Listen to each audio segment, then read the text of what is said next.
சமூக நீதியை நிலைநாட்டணும்னு சொல்லிட்டு அதை குழி தோண்டி புதைச்சிட்டாங்க. பேசுவது சமூக நீதி, இழைப்பது சமூக அநீதி. இந்த அரசியல் பிழைப்புவாதத்தை நிராகரிப்போம். இந்த நிலை மாறிட வாக்களியுங்கள் தாமரை சின்னத்திற்கு. தமிழ்நாடு இன்று வாழ்வா சாவான்ற சூழ்நிலையில் இருக்கும்போது ஒரு நல்ல சம்பவம் ஒன்று நடந்திருக்குங்க. அதை சொல்லாமல் இருந்தால் எப்படி? அதை சொல்லணும்ல, பார்த்துடலாம்.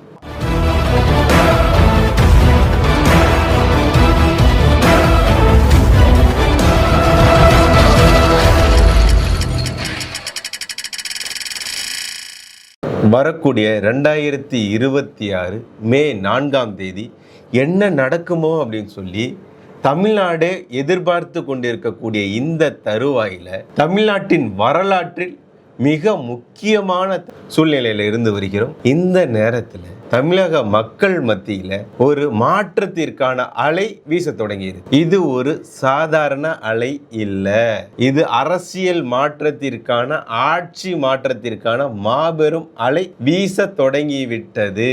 அதில் குறிப்பாக இன்று பிஜேபி தலைமையிலான என்டிஏ தேசிய ஜனநாயக கூட்டணியில ஒவ்வொரு தொகுதியிலும் தமிழகத்தில் என்டிஏ கூட்டணி வலுவாக வளர தொடங்கி இருக்கிறது.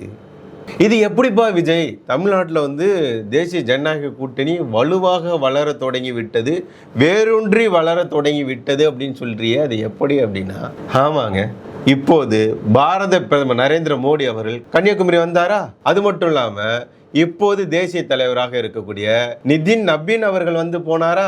அது மட்டும் இல்லாம முன்னாள் தேசிய தலைவராக இருந்த JP நட்டா அவர்கள் போனாரா? அது மட்டும் இல்லாம மத்திய அமைச்சராக இருக்கக்கூடிய பியூஷ் கோயல் தமிழ்நாட்டிலேயே தாங்க இருக்காரு. தமிழ்நாட்டில் தமிழனாக அவரே மாறிட்டார். அவர் போற போக பார்த்தா இன்னும் ஒரு சில வாரங்கள்ல அவர் முழுமையாக தமிழ் பேச ஆரம்பிச்சிருவார் நான் நினைக்கிறேன். அந்த அளவுக்கு தமிழனாக மாறிவிட்டார். மோடி அவர்கள் சொல்லவே தேவையில்ல, தமிழகத்தின் தமிழ் மொழியின் தந்தைன்னு சொல்லலாம். அந்த அளவுக்கு அவர் மாறி இருக்கிறார். இந்த மாதிரி முக்கிய தலைவர்கள் எல்லோருமே இப்போது அடிக்கடி தமிழகம் போயிட்டு இருக்காங்க.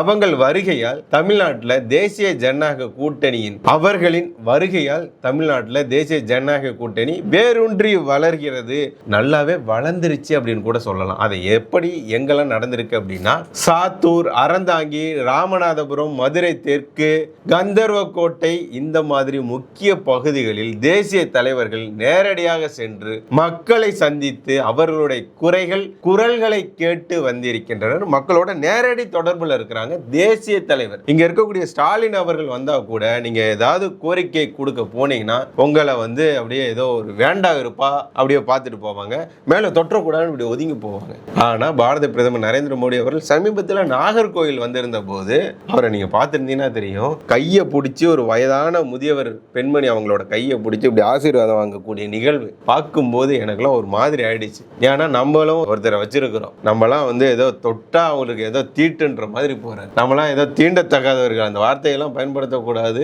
அவர் அது மாதிரிலாம் நடத்திட்டு இருக்காங்க திமுக காரங்க. ஏன்னா இவரு பேசியிருப்பார்ல, TR பாலு, தயாநிதி மாறன்லாம் நம்மள என்ன 3ஆம் தர மக்களா, தீண்டத்தகாத மக்களான் இருப்பார்ல, அந்த மாதிரி இருக்கு அவங்களோட மனநிலையை சொல்ல வரேன். அது மட்டும் இல்லாம தஞ்சாவூர், கோயம்புத்தூர், புதுக்கோட்டை, அவினாசி, எங்கு பார்த்தாலும் என்டிஏவின் வளர்ச்சி நல்லாவே தெளிவாகவே தெரிகிறது. இங்க தேசிய ஜனநாயக கூட்டணியின் வெற்றி என்பது உறுதி அப்படின்றது நமக்கு கண்கூடாகவே தெரிகிறது. இந்த மாதிரி தேசிய தலைவர்கள் அடிக்கடி தமிழ்நாட்டிற்கு வருவது இதெல்லாம் என்ன உணர்த்துகிறது அப்படின்னா, கூட்டணி கட்சியானது வலுப்பெறுகிறது, தொண்டர்களின் உற்சாகம் என்பது அதிகரிக்கிறது. அது மட்டும் இல்லாம மக்கள் கூட நேரடி ஒரு தொடர்பு, பிணைப்பு உண்டாகிறது. பாஜக அது வடமாநில கட்சி அப்படின்ற ஒரு எண்ணம் இப்போ தமிழ்நாட்டில் தமிழக மக்கள் மத்தியில் அறவே கிடையாது. பாஜக உள்ளே நுழைய பார்க்கிறது அப்படின்னு சொல்லுவாங்கல்ல, அந்த வார்த்தை பெருக்கா, பாஜகவை உள்ளே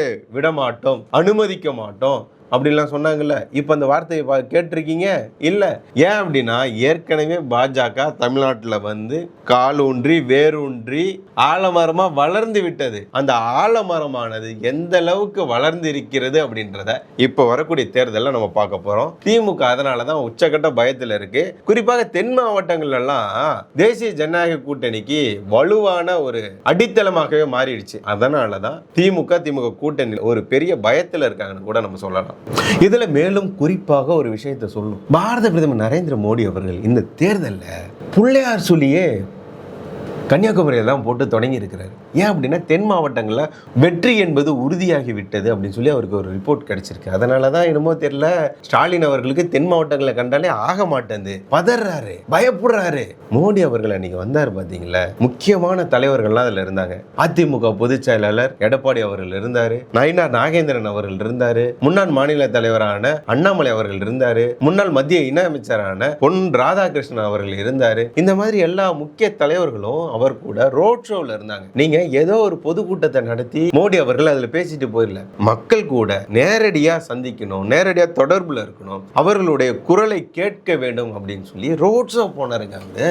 இதனால மக்கள் கூட ஒரு நேரடி தொடர்பு கிடைச்சிருக்கு, தொண்டர்கள் மத்தியில ஒரு பெரிய உற்சாகம் வந்திருக்கு, நம்பிக்கை வந்திருக்கு. அங்க வந்த மக்கள் கூட்டத்தை பார்த்திருப்பீங்களே, அலை கடல். என்ன கன்னியாகுமரியில நமக்கு தெரியும் கடல் இருக்குன்னு, ஆனா ரோட்லயே ஒரு கடல் அலையை உண்டாக்கியவர் பாரத பிரதமர் நரேந்திர மோடி அவர். இதெல்லாம் என்ன சொல்ல வருது?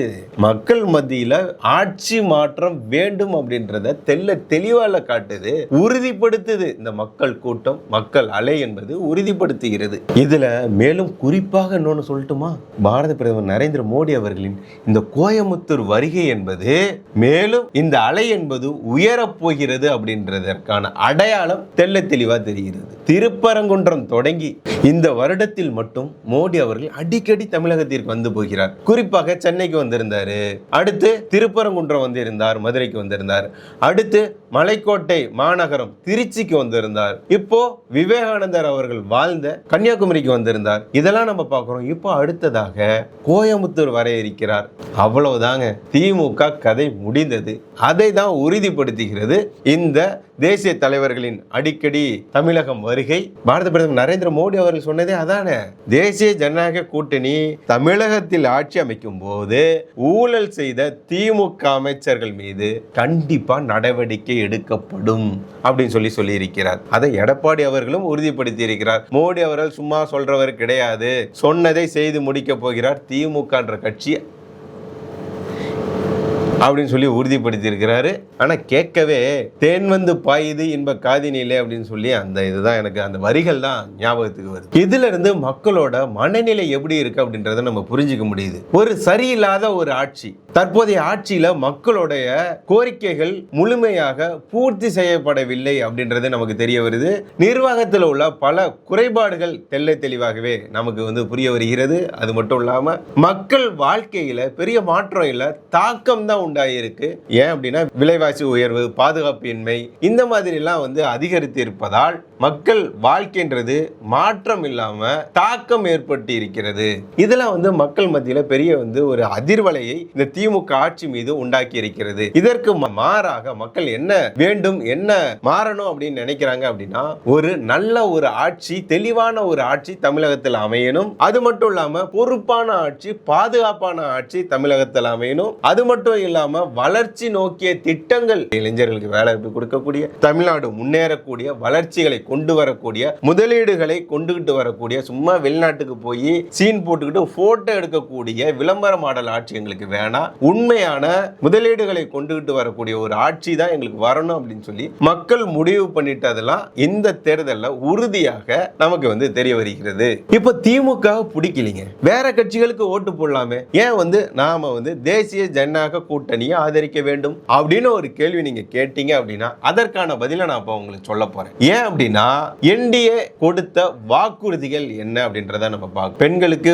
மாதம் 2000 ரூபாய் கொடுப்போம், ஒரு முறை 10,000 ரூபாய் கொடுப்போம், வருடத்திற்கு 3 சிலிண்டர் கேஸ் இலவசமா கொடுப்போம், பெண்களுக்கான பாதுகாப்பை உறுதிப்படுத்துவோம், பெண்கள் பாதுகாப்பாக இருப்பாங்க, நோ எஃப்ஐஆர் அப்படின்ற மாதிரி இருக்கும், பெண்கள் சக்தியானவர்களாக அதிகாரம் மிக்கவர்களாக இருப்பார்கள். இது எல்லாத்தையும் நம்ம பார்த்தோம். ஏங்க கழிப்பறை இந்தியாவில் முக்கியமான ஒண்ணு, பெண்களுக்கு பாதுகாப்பு இல்லாம சுகாதார சீர்கேடு வருவதற்கான வந்ததுக்கான முக்கிய காரணமாக இருந்தது. அவங்க வந்து வீட்டில் வந்து கழிப்பறை இல்லாம வெளியே போய் காடுகளுக்கு சாலைகள்ல போய் அந்த மாதிரியான சம்பவங்கள் இருந்தது. அந்த மாதிரியான கஷ்டமான இந்தியாவை இப்போ வளமான இந்தியாவாக மாற்றி இருக்கிறது மோடி அவர்களின் தலைமையிலான இந்த ஆட்சி. இப்போ நம்ம கண்கூடா பார்த்துக்கிட்டு இருக்கோம். கழிப்பறைகள் இல்லாத வீடுகளே இல்லை அப்படின்ற ஒரு சூழ்நிலை மாறி இருக்கிறது. அதனாலேயே இந்தியா மீது இருந்த மரியாதை என்பது கூடி இருக்கிறது, மதிப்பு என்பது உலக நாடுகள் மத்தியில் உயர்ந்து இருக்கிறது அப்படின்னு கூட நம்ம சொல்லலாம். அது மட்டும் இல்லாம ஊழல் இல்லாத நிர்வாகம், இளைஞர்களுக்கு வேலை வாய்ப்பு,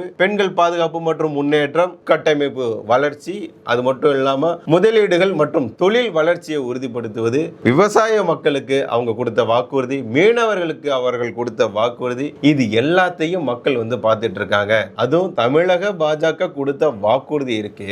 5 இணைகளை மனதில் வைத்துக் கொண்டு அதற்கான நல்ல திட்டங்களை தேர்தல் வாக்குறுதி அவங்க கொடுத்திருக்காங்க. இவங்க ஆட்சிக்கு வந்தா தமிழ்நாடு நல்லா இருக்கும் அப்படி சொல்லி மக்கள் நினைக்க தொடங்கிட்டாங்க. இப்போ ஏன் நம்ம தேசிய ஜனநாயக கூட்டணியை ஆதரிக்கணும்னு நான் சொன்னேன். சரி, தேசிய ஜனநாயக கூட்டணியை ஆதரிப்பவர்கள் யாரு? இவங்கெல்லாம் இந்த கூட்டணியை ஆதரிக்கிறாங்க அப்படின்னா யார் யார் ஆதரிக்கிறாங்க அப்படின்னு பார்த்தா குறிப்பாக பெண்கள், முதியவர்கள், இளைஞர்கள், விவசாயிகள், மீனவர்கள், இது போல நம்ம எல்லாரையும் சொல்லலாம். ஏன் அப்படின்னா மொத்த தமிழ்நாட்டு மக்களுமே முடிவு பண்ணிட்டாங்க, கண்டிப்பா ஆட்சி மாற்றம் வேண்டும், தேசிய ஜனநாயக கூட்டணி தமிழ்நாட்டில் ஆட்சி அமைக்க வேண்டும். எங்க ஊர்ல கூட எனக்கு தெரிஞ்சவங்க வந்து சொன்னாங்க, அங்கங்க வந்து பெண்களே சொல்ல ஆரம்பிச்சிட்டாங்களாம், எப்பா வேற கட்சிக்கெல்லாம் ஓட்டு போடாத, நம்ம ஏமாந்தது போதும், நம்மளை ஏமாத்தினது போதும், அதனால அதிமுகவுக்கு ஓட்டு போடு, பிஜேபிக்கு ஓட்டு போடு அப்படின்னு சொல்லி தேசிய ஜனநாயக கூட்டணிக்கு இவங்க வேட்பாளர்கள் போய் ஓட்டு கேட்கணும்னு அவசியம் இல்லை, தேசிய தலைவர்கள் வந்து ஓட்டு கேட்கணும்னு அவசியம் இல்லை.